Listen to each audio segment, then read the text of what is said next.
এই হচ্ছে আজকের ঢাকা শহরের অবস্থা। সকালবেলা অফিসে যাইতে কি পরিমাণ যে ভোগান্তি, মানে বলার মতো না।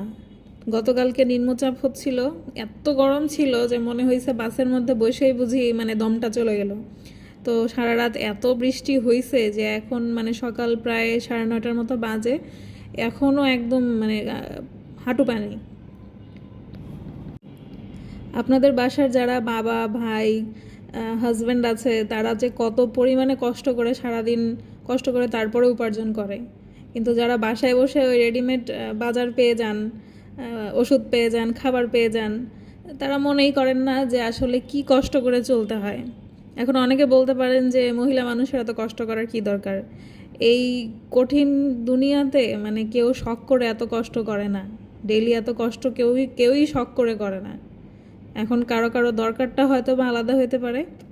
এই হচ্ছে জীবন।